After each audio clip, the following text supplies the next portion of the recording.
الرحمن الرحيم. السلام عليكم ورحمة الله وبركاته. بسم الله الرحمن الرحيم. الحمد لله رب العالمين وبه نستعين على أمور الدنيا والدين. Assalatu wassalamu ala sayyidina Muhammadin wa ala alihi wa ashabihi ajma'in, amma ba'd. Bapak Ibu sekalian, keluarga besar jamaah kajian Ahad pagi di Masjid Al-Hidayah yang dimuliakan oleh Allah. Pagi ini kita akan membahas tentang Islam dan perkembangan zaman. Bapak Ibu sekalian yang dimuliakan oleh Allah, sahabat Ali bin Abi Thalib mengatakan ad-dunya salasatu ayyamin. Ad-dunya salasatu ayyamin. Kehidupan di dunia ini dibagi menjadi 3 masa. Ya, kehidupan di dunia ini dibagi menjadi 3 masa. Yang pertama adalah al-ams. Al-ams itu adalah kemarin. Al-amsi, kemarin. Kata beliau, aisnahu walayyauda. Kita telah melewatinya dan tidak akan bisa kembali. Maka beliau mengatakan sesuatu yang paling jauh itu adalah masa lalu, karena kita tidak bisa mengejar masa lalu, karena masa lalu itu tidak bisa kembali. Jauh, paling jauh sudah. Jadi al-ams aisnahu walayyauda, kemarin kita telah melewatinya dan tidak akan bisa kembali. Ini nomor 1. Yang nomor 2, al-yaum, hari ini. Na'ishuhu walayyaduma, sekarang kita jalani tetapi tidak akan abadi. Jadi hari ini kan kita jalani tetapi tidak akan abadi. Karena habis ini kita masuk ke sore, malam, lewat, ganti sudah besok. Yang tadi pagi sudah tidak bisa kembali. Yang ketiga, al-ghad, hari esok.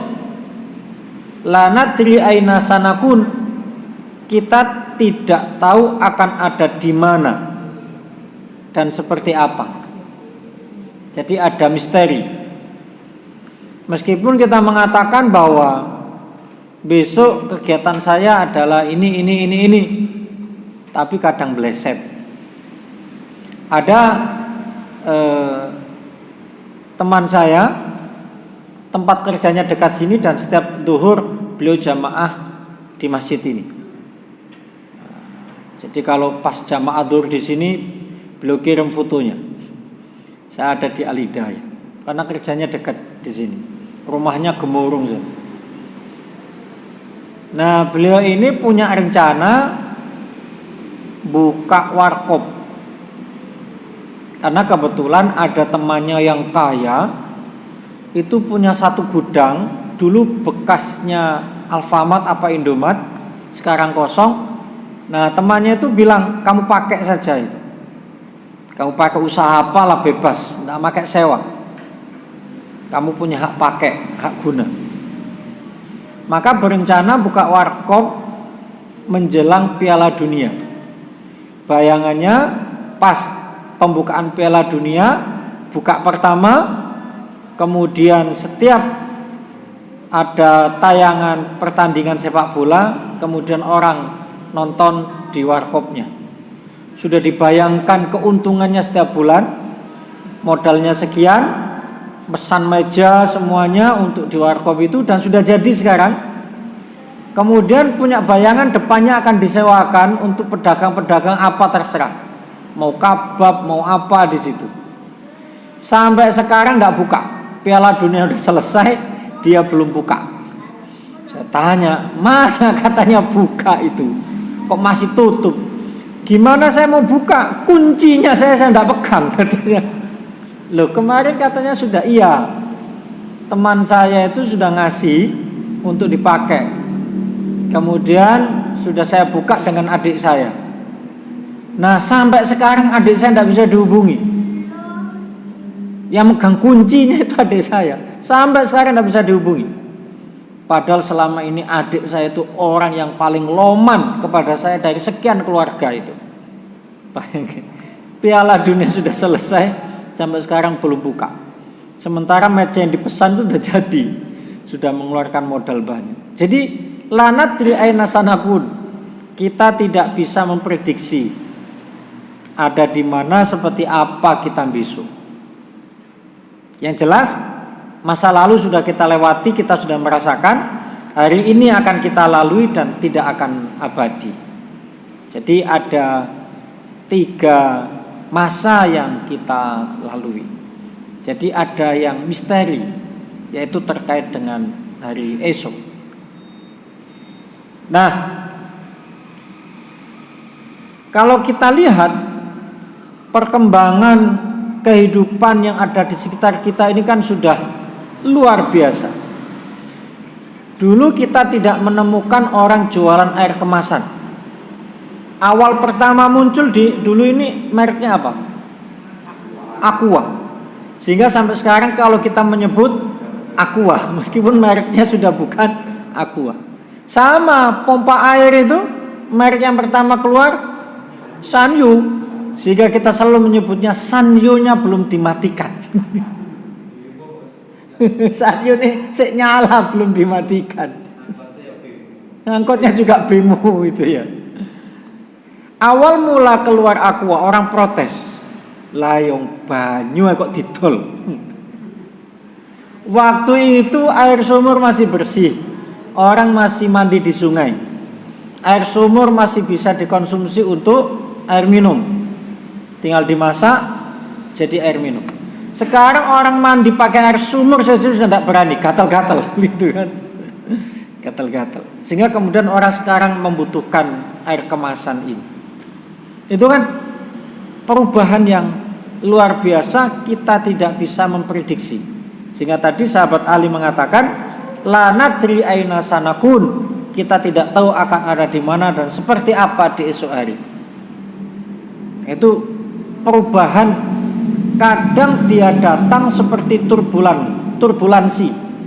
Nah, pesawat itu kan turbulansi, tiba-tiba mendadak dan mengagetkan. Nah, perubahan yang terjadi di kita ini juga begitu, mendadak dan mengagetkan. Nah, tiba-tiba ada air kemasan.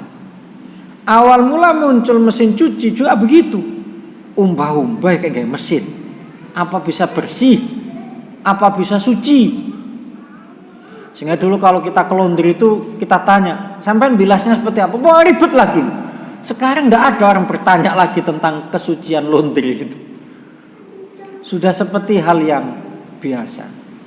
Awal mula munculnya Gojek, terjadi keributan antara Gojek dengan ojek. Ojek mangkal di tempatnya, tiba-tiba ada orang disaut sama Gojek gitu kan. Saya yang mangkal di sini dari pagi, tiba-tiba ada penumpang, enak saja disabet sama dia. Ya karena pakai aplikasi. Ya, sekarang ini kemudian di bandara kita temukan yang dulu-dulu taksi-taksi yang mangkal itu sekarang pakai aplikasi, karena kalau tidak begitu tidak dapat penumpang. Perubahan sangat luar biasa. Kita dulu ingat handphone Nokia. Itu kalau sudah punya Nokia itu luar biasa. Karena di antara handphone yang muncul yang paling menunjukkan kelasnya kan Nokia dibandingkan yang lain. Sekarang ini tidak laku karena sudah ada smartphone, kecuali Nokia yang sudah smartphone. Sehingga kemarin saya menemui seorang sahabat itu 3 tahun tidak ketemu, saya kira sudah wafat. Saya datangi ke rumahnya, sampai ini di WA tidak pernah balas. Kemudian menunjukkan handphonenya yang Nokia itu. Gimana saya bisa balas tidak ada WA-nya? Handphone yang lama. Ya Allah, ya benar juga ya. Jadi ada perubahan yang luar biasa. Ada perubahan pada budaya transportasi. Ibu saya itu cerita, ibu saya itu keluarga saya dulu dari Sepanjang, kemudian tinggal pindah ke Waru. Dari Sepanjang ke Waru itu jalan kaki. Dulu saat beliau masih kecil tuh jalan kaki. Kemudian ada perubahan naik kuda. Ya, kalau sebelum ada sepeda itu. Kemudian ada dokar. Kemudian ada sepeda ontel. Kemudian ada sepeda motor. Kemudian ada mobil. Sekarang enggak kita temukan orang ke Sepanjang ke Waru itu jalan kaki. Minimal naik sepeda motor. Enggak kita temukan orang naik kuda. Diketawain, ini pendekar kesiangan. Sudah tidak muncul kuda itu. Apalagi dokar dilarang karena buang kotoran kecuali di tempat wisata. Becak sekarang sudah tidak kita temukan lagi. Ada perubahan pada budaya transportasi kita temukan. Tadi yang disebut dengan bemo itu, ya, bemo sekarang sudah tidak muncul lagi karena orang sudah pakai aplikasi Grab atau Gokar dan sebagainya. Nah, begitu juga dengan dunia Islam mengalami perubahan atau perkembangan. Sehingga kita temukan kajian-kajian tentang Islam dan perubahan zaman. Di Arab itu mereka kajiannya adalah al-Islamu bainal amsi wal ghad. Islam antara masa lalu dengan masa yang akan datang. Islam di masa lalu dan di masa yang akan datang. Artinya ada model dalam Islam ini itu milik masa lalu, ada model milik saat ini, ada model milik masa yang akan datang. Dan selalu begitu. Sesuatu yang hari ini kita sebut baru, di hari kemudian akan menjadi sesuatu yang lama, seperti Nokia tadi. Di rumah saya itu banyak televisi kecil-kecil. Di kamar anak saya ada TV-nya karena anak saya laki perempuan tidak pernah akur. Kalau TV-nya satu minta ini, satu minta itu, ribut hanya gara-gara acara di TV itu, kemudian akhirnya rebutan remote. Supaya tidak ribut kita belikan TV yang kecil saja, yang penting ada TV-nya. Sekarang tidak ada yang bisa nyala karena kalau kita nyalakan yang muncul semut. Yang muncul semut, saya tidak tahu berita itu. Ini kok tiba-tiba semut, saya ubah antenanya tetap, saya ganti channel tetap, saya pindah TV satu, kok sama ya? Ada apa ini? Saya keluar rumah, orang ribut terkait dengan kebijakan perubahan itu. Sehingga TV tabung itu tidak bisa dipakai kecuali dengan membeli apa namanya itu. Iya. Saya kapan ke Genteng Kali itu harganya antara 250 sampai 300. Terus tetangga saya nawarkan masangnya saja 70 sampai 80. Mau masang enggak? Saya hitung 4 TV habis berapa itu. Tidak saya pasang. Jadi perubahannya luar biasa. Ya. Dan kita tidak tahu lagi seperti apa di masa yang akan datang. Sekarang musimnya pakai TV kabel. Ada perubahan itu. Maka Islam memberikan batasan dalam menghadapi perubahan atau perkembangan zaman. Yaitu dengan 2 model pijakan kita. Yang pertama, memberi batasan dengan kaidah tsabitah. Sesuatu yang tetap tidak dapat berubah. Sampai kapanpun dia tetap tidak boleh berubah. Itu yang disebut oleh Imam Ibnul Qayyim dengan istilah asy-syara'i' al-kulliyah. Asy-syara'i' al-kulliyah, yaitu syariat yang sifatnya universal. Karena universal berlaku untuk siapapun, dimanapun dan kapanpun.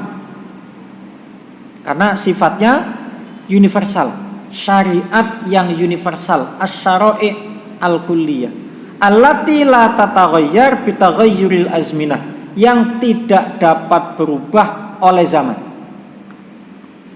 Sampai kapanpun ya modelnya begitu, sampai kapanpun. Ya, menurut Ibnu Khaldun disebut dengan as-siyasah ad-diniyah, yaitu aturan agama. Disebut dengan aturan agama, tidak boleh diubah. Jadi Ibnu Qayyim menyebut syariat yang universal, Ibnu Khaldun menyebutnya aturan agama. Wa min amsilatiha, contohnya apa? Al-hudud, aturan potong tangan bagi pencuri, aturan hukuman cambuk bagi pemabuk, aturan hukuman rajam bagi pezina, aturan hukuman dibunuh untuk pembunuh. Itu aturan agama, sudah berlaku universal. Sehingga dalam kajian-kajian hukum Islam, siapapun mazhabnya, apapun mazhabnya, mereka tetap mengatakan itu aturannya. Aturannya itu. Ya, meskipun yang menerapkan hanya Saudi, tapi aturannya begitu. Aturan agama itu tidak boleh diubah, itu tidak boleh diubah karena ayatnya begitu. Yang kedua, ketetapan yang disebut dengan mutaghayyirah, dapat berubah, yang menurut Imam Ibnu Qayyim disebut dengan as-siyasat al-juz'iyah. Kalau tadi kan asy-syara'i' al-kulliyah, syariat yang universal, kalau di sini disebut as-siyasat al-juz'iyah, aturan-aturan yang sifatnya partikular. Contoh, saya pakai sarung untuk sholat, ini aturan partikular, berlaku bagi saya di Indonesia. Ada kelompok jamaah tabligh pakai pakaian, apa istilahnya itu, gamis ya, model Pakistan, model Bangladesh, itu partikular. Meskipun menurut mereka pakaian yang sah itu misalkan, tapi partikular, karena kita boleh ikut, boleh tidak. Yang aturan syariat yang universal menutupi aurat, nah itu universal, pokoknya nutupi aurat. Tapi modelnya itu disebut dengan aturan yang partikular, juz'iyah, berlaku untuk komunitas tertentu di waktu tertentu, bahkan di masa tertentu. Zaman dulu ibu-ibu, nenek saya itu sampai sekarang masih suka pakai apa bahasa Jawanya sewek itu, jari. Nah, sampai sekarang diubet-ubet, diikat gini tak sudah. Nah, itu generasi dulu. Sekarang anak-anak disuruh pakai itu tidak mau, tidak mau. Itu partikular, ya, partikular, mengikuti kemaslahatan tempat dan zaman, at-tabi'ah lil masoleh, fatatakayyatu biha zamanan wa makanan. Jadi mengikuti kemaslahatan. Saya di rumah ke masjid pakai sarung, kalau ke mall saya sholat zuhur di mall pakai celana, karena tidak mungkin saya ke mall pakai sarung. Meskipun tidak apa-apa, tidak apa-apa, tetapi kan mengganggu kemaslahatan. Mengganggu kemaslahatan. Jadi perhatian orang iki nang mall sik sarungan, kira-kira gitu. Tidak apa-apa, tapi mengganggu kemaslahatan. Jadi mengikuti kemaslahatan tempat dan zaman. Ini disebut dengan yang mutaghayyir, sehingga disebut aturan partikular, tidak universal. Jubah orang Arab itu partikular. Orang pulang umroh pakai gamis jubah seperti orang Arab, tidak apa-apa, tapi tidak harus. Boleh pakai, boleh, tapi tidak harus, partikular.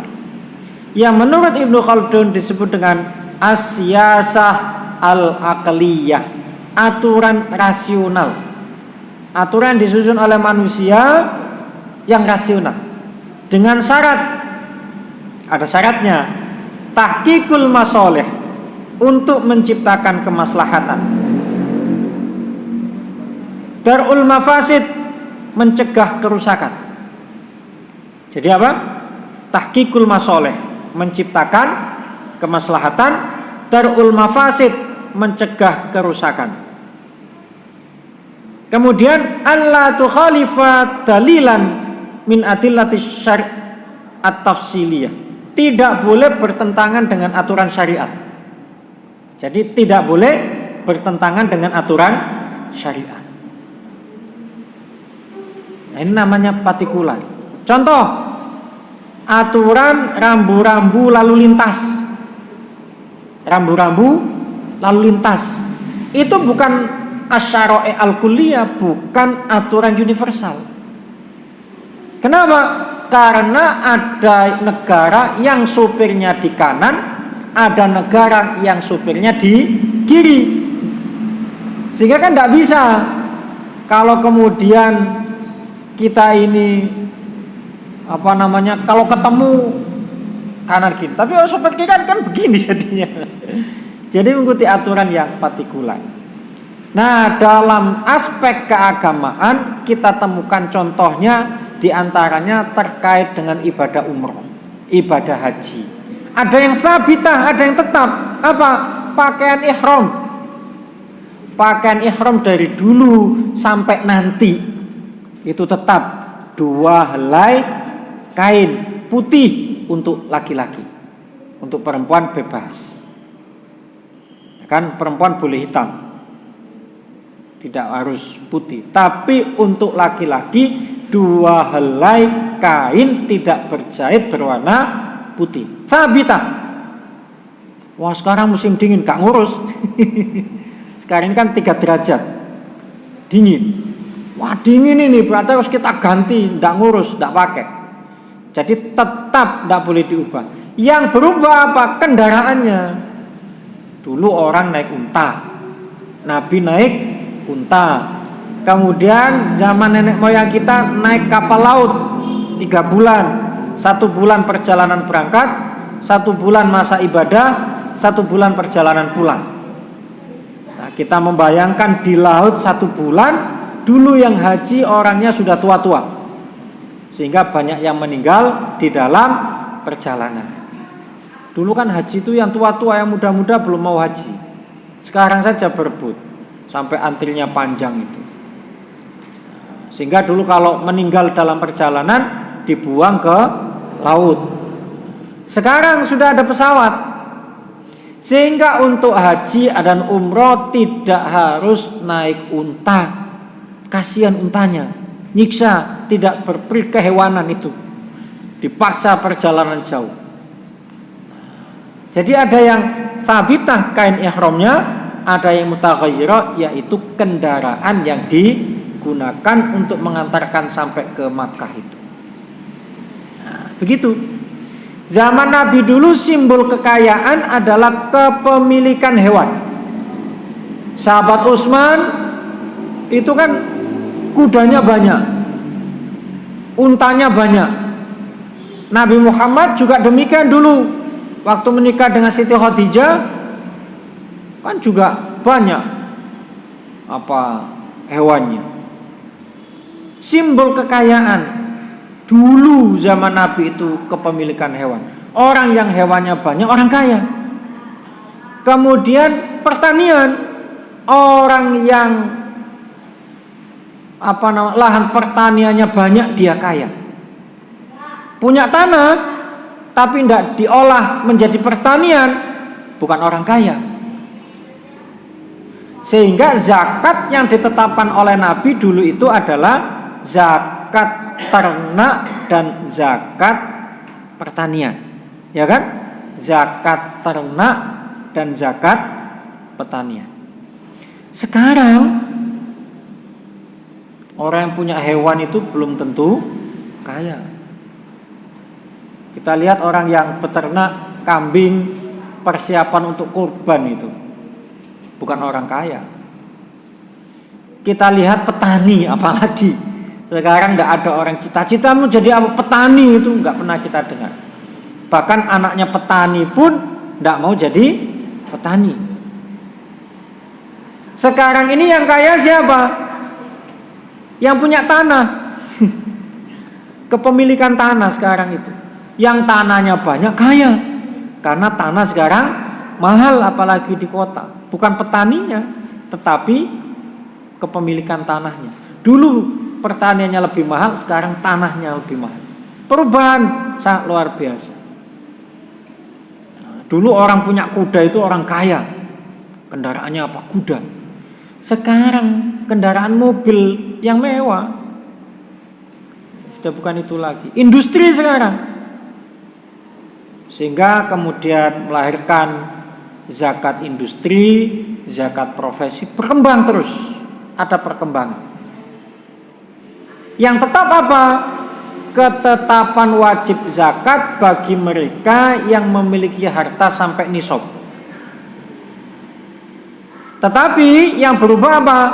Model-model profesi atau pendapatan yang kena wajib zakat. Ada perubahan. Tapi yang tetap mereka saat memiliki harta mencapai nisab, maka kemudian dikenakan zakat. Penjual sayur itu tidak kena zakat. Kenapa? Karena sayur itu tidak awet, ya kan? Dia panen, petani panen tapi petani sayur. Pagi panen, siang sudah layu. Tapi sekarang kan banyak pengusaha sayur yang dititipkan di supermarket. Nah, kan awet itu. Nah, mereka kalau mencapai nisab, ya kena. Tentu bukan zakat pertanian, ya, tetapi zakat penghasilannya. Nah, ini yang disebut dengan sesuatu yang tetap dan sesuatu yang berubah sesuai dengan perkembangan zaman. Maka dalam mengikuti perkembangan zaman yang kita rasakan sekarang ini, ada dua model aturan atau hukum yang harus kita patuhi. Satu hukum syariat, dua hukum adat atau hukum negara. Kita melanggar rambu-rambu lalu lintas, itu hukum syariat apa hukum adat atau negara? Adat kan? Negara. Kesepakatan. Kalau dia merah berhenti, kalau kuning siap-siap, kalau hijau jalan. Tapi aturan ini harus kita patuhi. Kenapa? Karena ada tadi di dalam menyusun aturan itu didasarkan pada tahqiqul masoleh, menciptakan kemaslahatan, dan darul mafasid, mencegah kerusakan. Sebab kalau tidak ada itu dan itu kita langgar, akan menimbulkan kecelakaan. Sering kita dengar yang namanya orang ditabrak kereta api karena melanggar apa tadi itu, menerobos palang kereta api, terobos. Itu kan akhirnya menciptakan apa? Darul mafasid, kerusakan. Menciptakan kerusakan. Sehingga aturan adat atau aturan negara, jika ia tidak bertentangan dengan syariat, harus kita ikuti. Tapi kalau bertentangan dengan syariat, negara memutuskan seluruh masjid tutup waktu nyepi, apa urusannya gitu kan? Apa urusannya? Tapi kalau di Bali kan ada aturan, kita boleh ke dulu ada aturan, sekarang katanya sudah dibolehkan untuk yang muslim ya. Untuk yang muslim untuk ke masjid di Bali itu sudah ada, diperbolehkan. Ya, saat ibadah saja, habis itu tidak boleh ada aktivitas. Saya dengar sudah begitu. Nah, itu kan kita sebagai orang lain di situ. Ya, ada hukum adat yang bertentangan dengan syariat, maka harus direvisi. Nah, direvisi. Termasuk hukum negara. Sehingga ada dialog atau dialektika atau semacam ya musyawarah lah gitu antara hukum syariat, hukum adat, dan hukum negara. Jangan sampai lampu merah diterobos, nggak ono urusannya ambek syariat. Jangan begitu. Jangan begitu. Karena berdampak pada munculnya kerusakan. Apa? Bisa terjadi kecelakaan. Ya, bisa terjadi kecelakaan karena tidak terjadi ketidakteraturan. Nah, Bapak Ibu sekalian, dalam Islam itu kemudian dikenal adalah maqasid asy-syariah. Tujuan-tujuan kenapa ada aturan-aturan syariat itu. Maksudnya apa sih kok ini tidak boleh, ini tidak boleh. Setelah dikaji oleh para ulama, ternyata aturan-aturan syariat itu ditetapkan karena didasarkan pada 5 hal. 1. Hifdzuddin, menjaga agama. Menjaga agama. Karena diantara tujuannya adalah menjaga agama, maka saya sebut tadi, jika ada sesuatu yang merusak agama, maka harus dihentikan. Semua yang kita lakukan tidak boleh berdampak pada rusaknya agama. Yang kedua, hifdzun nafas, menjaga jiwa. Orang membunuh dihukum mati di kisos itu supaya orang tidak membunuh, supaya orang itu tidak membunuh, ya, supaya orang tidak membunuh, karena membunuh itu merusak jiwa. Maka kemudian di kita ada dilarang untuk mengedarkan sabu-sabu. Negara dengan keras akan menindak. Kenapa? Dia ini kan merusak jiwa, bisa membuat orang tidak sehat. Yang ketiga adalah hifdzul akal, menjaga akal. Maka kenapa khamar tidak boleh? Karena merusak akal. Yang keempat adalah hifdzul mal. Kenapa riba tidak boleh? Karena itu merusak harta orang lain. Riba itu tidak boleh, merusak harta orang lain. Mencuri tidak boleh, merusak harta orang lain. Yang kelima adalah hifdzun nasl, menjaga keturunan, kehormatan. Maka kenapa menikah itu harus sah, supaya keturunannya sah. Kemudian dihukumi orang, anak yang lahir dari pernikahan yang tidak sah tidak dapat warisan, supaya orang itu mikir, oh iya ya, kasihan nanti anak saya. Kan begitu. Karena orang itu pasti sayang dengan anaknya. Nah, terkait dengan itu Bapak Ibu, maka kalau kita melihat satu aturan tertentu yang dilahirkan oleh adat dan negara, karena perkembangan zaman tadi itu, kita bisa melihatnya dari 5 hal tadi. Contoh, KB, program KB, keluarga berencana. Ini kan muncul karena mulai ada fenomena kepadatan penduduk. Ada kepadatan penduduk. Dan ini tentu partikular. Karena ada satu negara yang penduduknya sangat sedikit, seperti di Kanada. Di Kanada itu Bapak Ibu, lahannya luas, penduduknya sedikit. Sehingga saya pernah naik kereta dari kampus ke kota itu sendirian. Sendirian, itu kalau kita hitung untuk bahan bakarnya kereta itu kira-kira ya, itu rugi. Itu rugi. Sendirian, tidak ada orang. Sehingga Kanada itu selalu membuka peluang kepada orang yang mau imigrasi ke sana. Bangun Kanada, kemudian nanti dibiayai setiap bulan, dapat gaji tetap, dapat gaji dari negara kalau mau. Tapi banyak yang tidak mau. Yang kedua, orang di sana tidak mau nikah. Nikah itu ribet, apalagi punya anak. Jadi tidak perlu ada program KB, sudah berjalan itu kira-kira. Orang tidak mau menikah, tidak punya anak, tidak mau punya anak. Jadi kalau kepingin laki sama perempuan, naksir, suka sama sudah selesai. Dalam waktu itu selesai sudah. Tidak mau menikah dan tidak mau punya anak karena ribet, dianggap mengganggu. Nah, sehingga tidak perlu ada KB. Di kita ini dulu kan anaknya 12. Wah, ibu saya itu anak pertama. Ya, keluarganya adik-adiknya tuh total sama ibu saya itu 12. Sehingga mungkin dulu mikir kita nih, kalau semua orang anaknya 12, kemudian semakin banyak tidak muat ini Indonesia, kemudian banyak yang keluar negeri jadi TKI TKW, maka kemudian ada program berencana tadi. Kenapa? Hifdzun nasl, menjaga keturunan kita supaya sehat, sehat fisik dan juga sehat psikis, sehat pendidikannya, sehat ekonominya. Partikular boleh, tapi tidak wajib diikuti. Meskipun dulu ada kewajiban PNS tidak boleh lebih dari 2, mungkin begitu.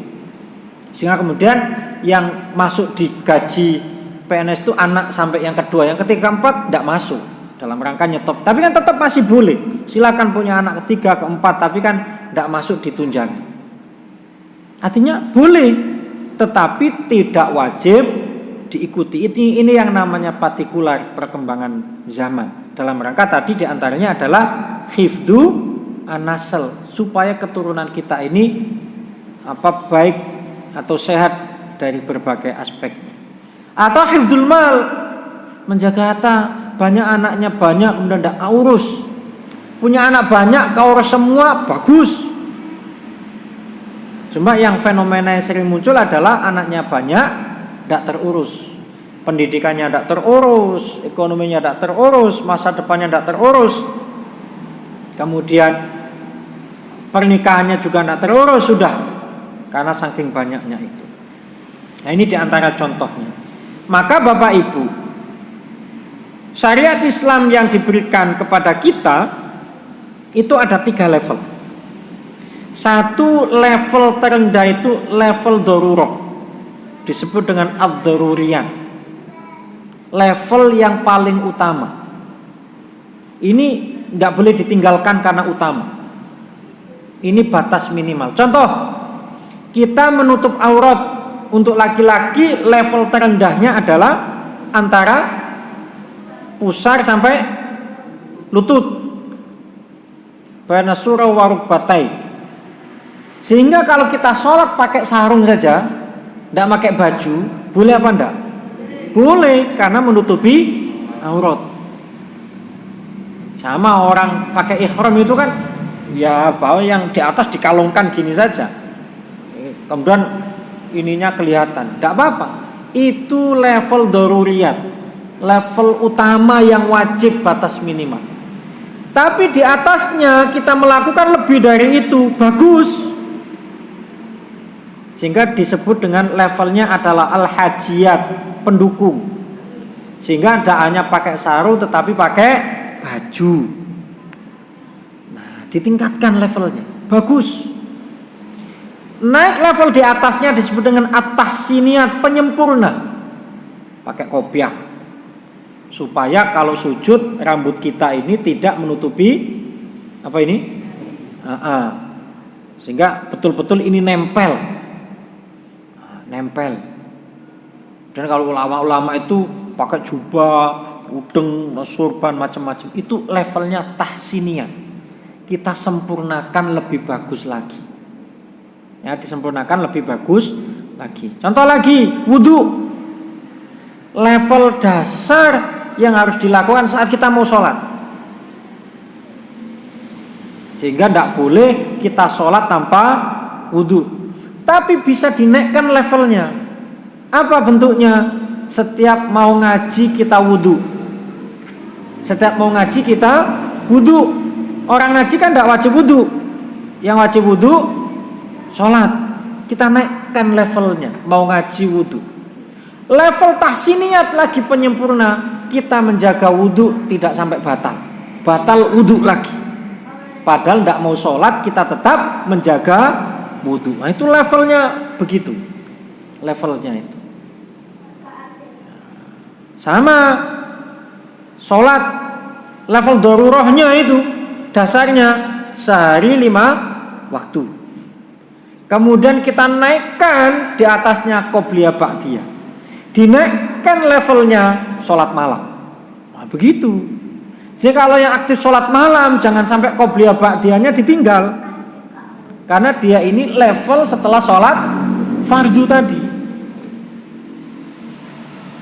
Jadi kalau rajin sholat malam, sholat qobliyah ba'diyah jangan sampai ditinggalkan. Jadi levelnya begitu. Ada dzaruriyat, ada hajiyat, ada tahsiniyah. Nah, aturan-aturan yang ada di sekitar kita ini itu harus kita lihatnya begitu. Kita taat lalu lintas itu, merah ndak kita terobos, itu levelnya tahsiniyah.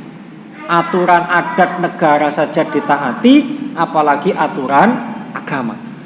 Kita harus begitu berpikirnya. Jangan, wah itu bukan aturan syariat, kita langgar saja. Justru kita balik, aturan adat saja dipatuhi, apalagi aturan agama. Meskipun ada orang kebalik, aturan agama dilanggar tapi aturan adat dipatuhi, itu yang salah. Jadi cara berpikir kita logikanya, aturan adat saja ditaati, apalagi aturan agama. Jangan dibalik. Jangan dibalik. Sehingga 5 hal tadi. Sehingga dalam melihat hal apapun, kaidah yang kita berlakukan adalah darul mafasidi muqaddamun ala jalbil masoleh. Menghindari bahaya lebih utama daripada mengambil kebaikan. Kita niat berbuat baik, tapi ternyata dampaknya adalah bahaya, maka jangan dilakukan dulu, pending dulu. Ya, kita pending dulu daripada berdampak pada munculnya bahaya. Ibu-ibu sholat subuh ke masjid berjamaah baik, tapi kalau ini melahirkan atau menciptakan bahaya, sebaiknya jangan. Misal banyak geng motor, kan begitu. Wah, saya tetap ke masjid meskipun ada geng motor, tak lawan, jihad, jangan. Mari kita ukur kemampuan kita. Kemampuan kita harus kita ukur. Saya ini kalau berangkat ngaji subuh, ahad subuh itu sering dihadang sama anak-anak itu. Saya biarkan saja. Yang penting saat mereka lewat, lampu saya matikan, saya tidak ngebel, tetap jalan. Selama mereka kasih jalan, saya jalan. Kalau suruh berhenti. Begitu caranya. Jadi sering dihadang begitu di jalan tuh sama anak-anak itu. Pernah dihadang sudah, turun, pukul-pukul mobil saya itu. Dan saya buka kaca yang samping, bukan yang sini. Kalau sini saya buka, bonyok saya. Yang sana saya buka. Wah, nggak ngintip, pakai sorban, kabur. Oh, sakti sorban saya. Karena pada kabur, yang sini belum kabur, saya buka. Kabur juga gitu. Kabur. Jadi menghindari bahaya itu lebih utama, ya, daripada mengambil kebaikan. Jadi harus ada pertimbangan itu. Nah, contoh Bapak Ibu, dalam hadis kita temukan man tasyabbaha biqaumin fahuwa minhum. Barang siapa mengikuti tradisi satu kaum tertentu, maka ia sudah menjual identitas dirinya kepada orang lain. Dalam hadis berikutnya, khaliful musyrikina, berpenampilanlah yang berbeda dari kaum kafir. Nah, sementara kita ini hidup tidak hanya dengan yang muslim, tetapi juga dengan non muslim. Dan jumlah non muslim sekarang ini juga semakin banyak. Dan kita tidak bisa kemudian milih-milih karena sudah membau. Maka Islam memberikan aturan, ada yang sabitah, ada yang mutaghayyirah. Ada yang tetap, ada yang bisa berubah. Apa bentuknya? Tasyabuh yang dilarang, menyerupai orang lain yang dilarang itu adalah la yajuzu lil muslim walal muslimati musyarakatan nasara awil yahud al ghairihim minal kufra fi a'yadihim. Dilarang mengikuti peringatan perayaan ibadah Natal, ibadah apalagi itu, tidak boleh. Ini sabita, karena ini masuk ibadah, tidak boleh. Sampai kapanpun, wah Natal ini saya ke gereja sebagai sikap toleransi, tidak boleh. Tapi kalau ingin lihat, ingin tahu foto-foto boleh. Tapi kalau sudah ikut ritualnya, tidak boleh. Nyanyi-nyanyi, tidak boleh. Berdoa-berdoa, tidak boleh. Yang boleh apa? Yang mutaghayyirah, yang berubah, yaitu interaksi dalam bentuk muamalah. Contohnya jual beli, transaksi bisnis dengan non muslim boleh. Yang penting yang dijual adalah sesuatu yang halal. Jadi ukurannya bukan non muslimnya, tetapi kehalalan barangnya. Dalam hadis kita temukan an-Nabiya sallallahu alaihi wasallam ishtara ta'aman min yahudiyyin ila ajalin wa rahanahu dir'an min hadidin. Nabi pernah membeli makanan dari orang Yahudi dengan berhutang. Pas beli makanan gak bawa uang. Wah iki wong Yahudi iki. Tak tukonane. Beli. Nu pas gak bawa uang. Maka beliau menggadaikan baju perang besinya kepada orang tersebut. Digadaikan. Boleh. Atau menerima makanan dari non muslim. Boleh. Karena Nabi juga pernah menerima makanan dari orang Yahudi bentuknya gandum dengan acar hangat. Gandum kan halal gandum. Nabi menerima makanan dari orang Yahudi bentuknya roti gandum. Ada lagi menghadiri undangan syukuran non muslim. Syukuran. Contoh tetangga kita non muslim dia menikahkan anaknya. Kemudian kita diundang resepsinya, boleh. Boleh makan-makan di situ, boleh, yang penting halal. Jangan, woi ku wong Yahudi ku, wong Nasrani ku, gak usah teko. Tetap kita datang. Ya, untuk menunjukkan sikap kita sebagai orang yang bertetangga. Tidak masalah. Karena Nabi, faqad ajaban Nabi dakwata ba'dil Yahud, karena Nabi juga menghadiri undangan komunitas Yahudi dalam beberapa kesempatan. Jadi ajaban Nabi dakwata ba'dil Yahud, menghadiri undangan komunitas Yahudi. Jadi jangan kemudian. Maka Nabi kemudian berpesan dalam hadisnya, ya ayyuhan nas afsus salam wa at'imut ta'am wasilul arham wa sallu wan nasuniyam tadkhulul jannata bisalam. Wahai sekalian manusia, tebarkan salam perdamaian.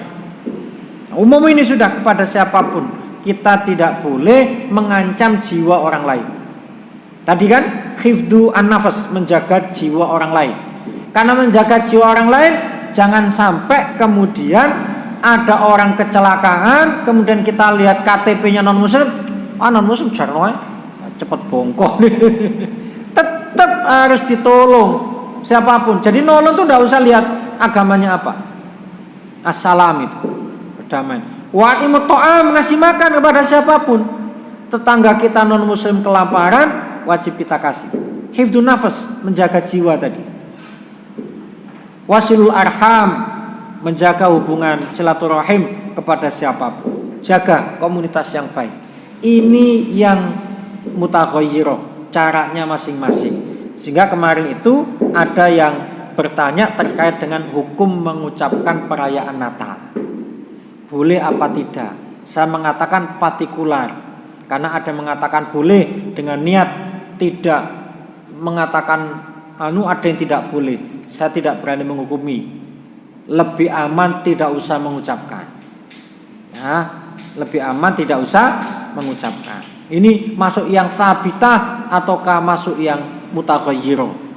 Wallahu a'lam. Yang jelas tadi ketetapannya tidak boleh mengikuti perayaan ritual keagamaan orang lain. Nah sekarang ini mengucapkan itu loh.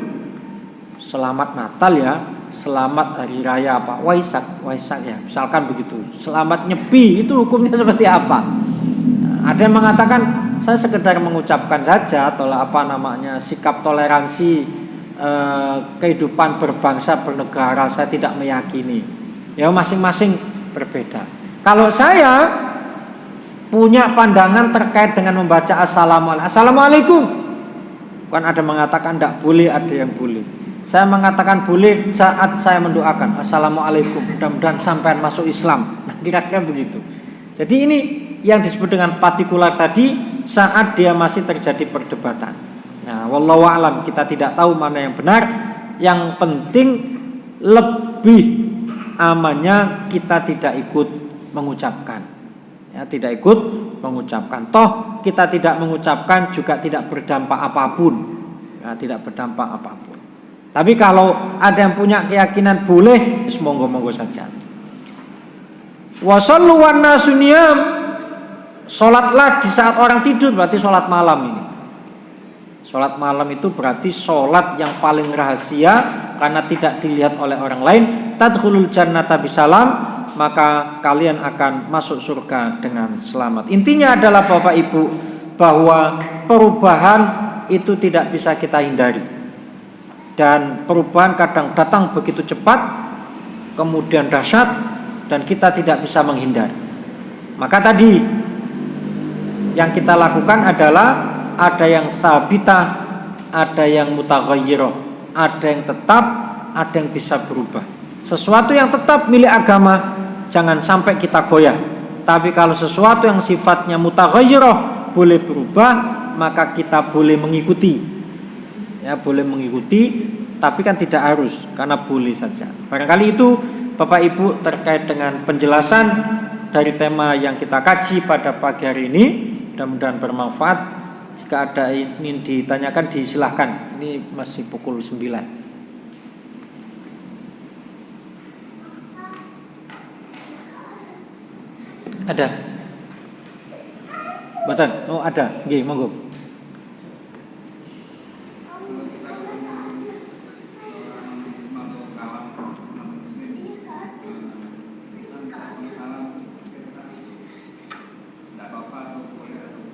Tadi saya mengatakan saya mengucapkan salam, tapi salam saya itu doa.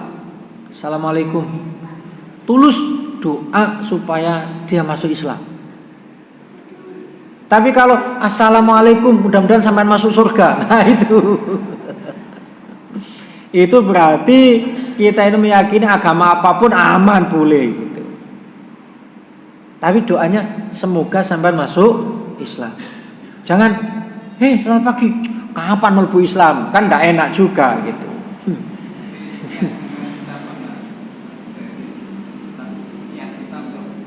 Iya, mendoakan masuk Islam. Jadi saya bacakan salam mendoakan masuk Islam. Itu. Tapi kalau assalam tadi diyakini dia juga selamat di akhirat, itu yang enggak boleh. Ya tidak boleh itu karena dia ini tidak selamat, dia tidak selamat. Memberi salam pada kita jawab gimana? Nah, kan sekarang mereka sudah begitu. Assalamualaikum, sama kita balas waalaikumsalam. Muga-muga sampai masuk Islam. Waalaikumsalamnya itu bukan kan dia bilang assalamualaikum sampai itu selamat di akhirat kan gitu dia baca kita. Kemudian kita balas waalaikumsalam, sampean juga selamat ya, bukan begitu. Jadi waalaikumsalam, waalaikumsalam, nang mlebu masuk Islam gitu. Nang cepetan mlebu Islam, nang mlebu Islam. Jadi mendoakan supaya masuk Islam. Karena assalamualaikum kan doa. Doa, dia ini doa. Tapi kalau kita kepada sama assalamualaikum, mudah-mudahan sampai selamat dunia akhirat. Tuh. Tapi kalau untuk mereka assalamualaikum sampai nang melbu Islam itu. Jadi niatnya kita mendoakan. Kita tarik dia dengan kekuatan doa itu. Jadi niatnya doa.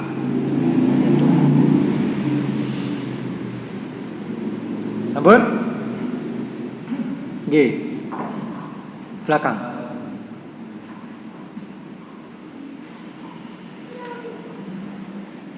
Assalamualaikum warahmatullahi wabarakatuh. Waalaikumsalam warahmatullahi wabarakatuh.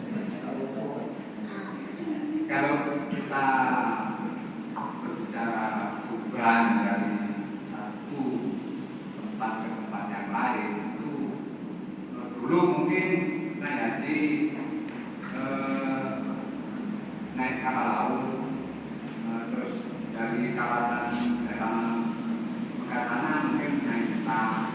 Terus sekarang ada perubahan mungkin secara transportasinya akan lain pesawat. Itu kalau kita melihat dari sisi kreativitas, kenapa sih kreativitas manusia itu kayak lambat. Kalau dulu mungkin dengan dari sepanjang warung kata saya juga dulu begitu. Tapi kenapa? Memang kalau kita lihat secara itu, Allah itu selalu menutupi apa manusia. Berarti di zaman itu gak ada kemampuan manusia itu untuk meninggal teknologi yang seperti sekarang ini. Gimana dari sisi manusia itu? Wah, itu saya tidak bisa jawab itu pertanyaan itu. Gimana itu kan ya? Kita tidak bisa memprediksi itu kalau itu. Nggih, aku apa teh iku? Kenapa manusia itu ya tidak tahu ya? Nggih, yang lain aja yang lain. Nggih.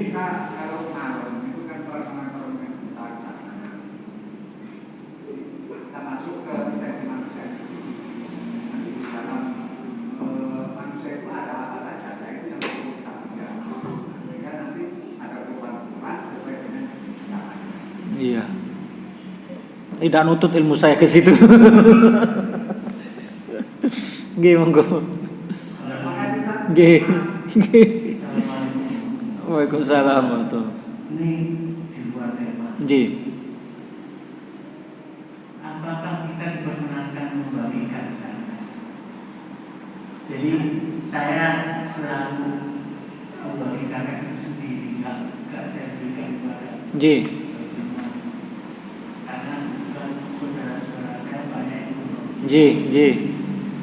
Apakah kita masih diperkenankan membagi sesama Islam, walaupun tidak tahu kita sholat apa enggak? Oh, nggih. Nah, itu ada yang ngomong, kalau bisa yang sholat aja, kalau nggak sholat jadi kayak, waduh, harus kandung. Gimana? Nggih. Jadi ketetapan zakat itu kan diberikan kepada para fakir dan juga miskin, ya kan? Fakir, miskin.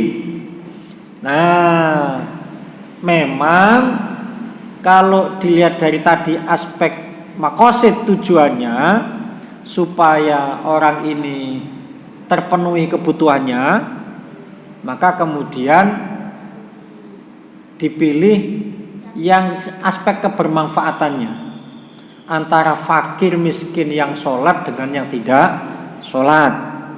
Zakat kita kasih ke fakir miskin yang sholat akan dipakai untuk beli sarung, misalkan begitu kan? Kemudian dipakai beli beras untuk buka puasa, kan begitu. Tapi kalau kita kasihkan kepada yang tidak sholat, apalagi dia ini mengkonsumsi minuman beralkohol, khawatir uang zakat dipakai untuk beli minuman beralkohol, ikut duit zakat dan dipakai. Doang musola saya dulu itu uang infaknya dicuri orang, setelah kita tangkap karena berkali-kali hilang, kemudian kita jebak, ketangkaplah orangnya. Kita tanya, sampean pakai apa uang infak ini? Dipakai ke lokalisasi prostitusi, ke doli dulu itu. Ya Allah, bayangkan. Ke lokalisasi pakai uang infak itu, bayangkan gimana itu. Nah, itu juga begitu. Kita utamakan yang aspek kebermanfaatannya. Tapi kalau lebih, tidak apa-apa dikasihin ke mereka dengan harapan mudah-mudahan dengan dapat uang zakat ini dia bisa lebih baik. Dia mikir, ini uang zakat, rek, mosok tak pakai begitu.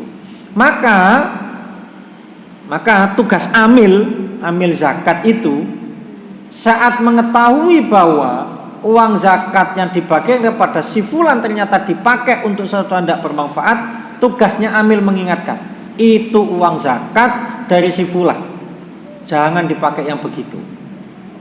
Nah, tapi kalau kita ngasih sendiri, kita kan tidak enak yang mengingatkan. Kita nitip orang lain, eling nopo oiku, bentau tak kei zakat, gak berubah. Nah, caranya begitu. Jadi boleh dengan harapan. Tapi sekali-sekali boleh tidak kita kasih supaya dia sadar.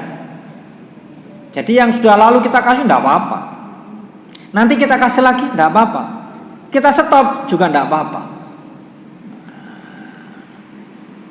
Itu yang disebut dengan partikular tadi itu. Ya. Yang tetap kan pokoknya dia fakir, dia miskin. Tapi fakir miskin kan banyak versinya. Siapa yang dapat ini fakir miskin? Kan tidak harus semua. Ya, tidak harus semua. Tapi yang jelas kan si fakir miskin ini bisa dapat zakat. Jadi ayat itu kan menjelaskan fakir miskin berhak dapat zakat. Tidak dapat juga tidak apa-apa. Amil zakat berhak dapat zakat. Tidak dapat juga tidak apa-apa. Mu'alaf berhak dapat zakat. Tidak dapat juga tidak apa-apa. Maka sahabat Umar dulu pernah tidak ngasih mu'alaf. Wong Islam wis akeh. Nek pengen mu'alaf yo mu'alafo, ojo ngenteni zakat. Kira-kira gitu. Maka fakir miskin itu boleh dapat zakat haknya, tapi boleh tidak dapat. Tidak harus dapat. Tapi untuk dapat zakat dia harus fakir miskin di antaranya. Akhirnya fakir miskin gak tahu oleh zakat, tidak apa-apa gitu. Ya karena tidak ada yang ngasih. Tapi untuk dapat zakat harus fakir miskin. Amil, aku ki amil, tapi gak tahu oleh sampai wis oke kok kan gitu. Dapat juga tidak apa-apa karena amil. Jadi untuk dapat hak itu harus syarat tertentu, tapi saat syarat tertentu dipenuhi tidak harus dapat.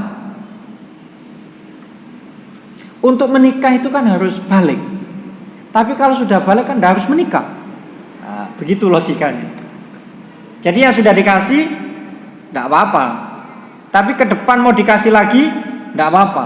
Mau di stop tidak apa-apa. Tak stop sih sampean yo sampai sembahyang. Gitu ya. Nah itu logika zakatnya. Sebetulnya saya tidak tahu dia sholat atau enggak. Nggih. Dia sampah, saya juga tidak. Kalau nggak dikasih itu mana-mana. Kan nggak enak. Nggih. Kamu Assalamualaikum.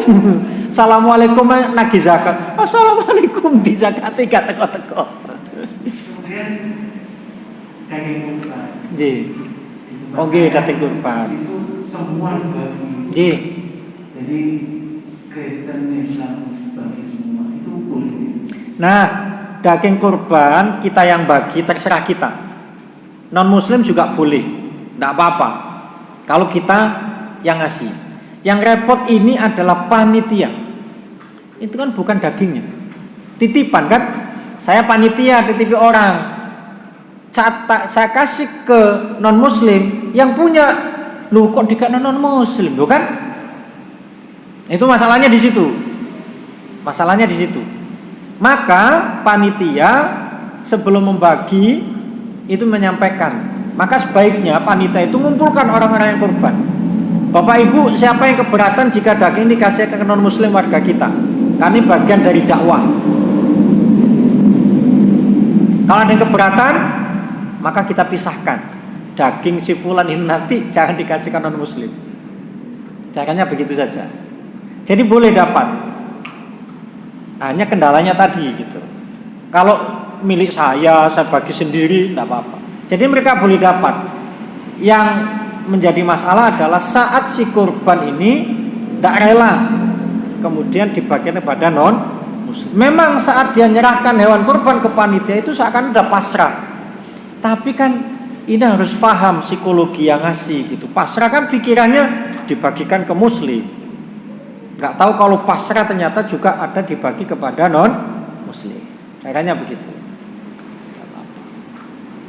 Di masjid kami bagikan semua tanpa pemberitahuan. Nah, besok direvisi kepada takmirnya harus mengumpulkan. Sebetulnya kami bagi korban itu ikhlas-ikhlas saja. Ji. Bahkan lebih baik. Ji. Jaga sehat. Mana sih? Ji.